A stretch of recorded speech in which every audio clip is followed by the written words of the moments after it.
సామాన్యులు ఎవరైనా పోలీసు వాళ్ళ మీద మరవాడి తూకుంటారా? ఏందిరా మాకే ఎదురు చెప్తావా అని ఉన్నాయి లేని అని కేసులు పెట్టి లోపటేస్తారు. ఏ తీరులో పనిష్మెంట్ ఇస్తారో వేరే చెప్పనవసరం లేదు కదా. ఇక అదే పొలిటీషియన్లు వాళ్ళని తిడితే మాత్రం కుయ్యం అనరు కయ్యం అనరు చూడురి. మధ్యప్రదేశ్ సీఎం మోహన్ యాదవ్ సారు నిన్న వరదల మునిగి నాశనమైన పంటలను చూద్దామని పోయిండు. అయితే సారు చుట్టూ ఫోటోలు వీడియోలు తీసుకురాకుండా జనాలు బాగా జామ్ అయ్యారు. సార్కు షిర్రెత్తుకొచ్చింది. A SP ఏడున్నావా?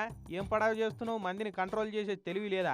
ఏం నౌకరు చేస్తున్నావు? చూడు జనమంతా చుట్టూ చేరి ఎగబడుతుంటే నీకు గనబడతలేదా అని అందరి ముంగట్ని అగో ఎస్పీకి క్లాస్ ఇచ్చిండు. ఇట్లా मतलब क्या रहेगा एसपी साहब? फिर मैं आपको मैं ही कर लूं फिर क्या?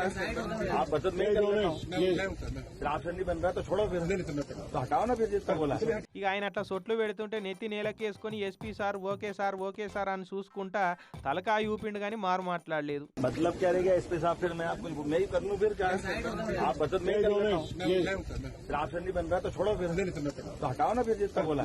ఇక ఇదే ముచ్చట మీద అక్కడి విపక్షములు గరం అవుతున్నారు. ఇప్పుడు ఆయనకు పబ్లిసిటీ ఆరాటమే గానీ పబ్లిక్ కు మంచి చేసి ఆరాటం ఏడున్నది? ఆయన ఫోటోలకు వీడియోలకు అడ్డం వచ్చిరని జనాల ముంగట హీరో అయ్యేందుకు ఎస్పీని అట్లా తిట్టిండు అనుకుంటే ఎక్కిరిస్తున్నారు. అటు బీజేపీలో ఏమో భద్రతా లోపం ఉన్నది కాబట్టి సీఎం తిట్టిండు కానీ ఉత్తుత్తగా ఏం కోపడలే మావోడు అని చెప్పి బీజేపీలు సీఎం ను సమర్థిస్తున్నారు.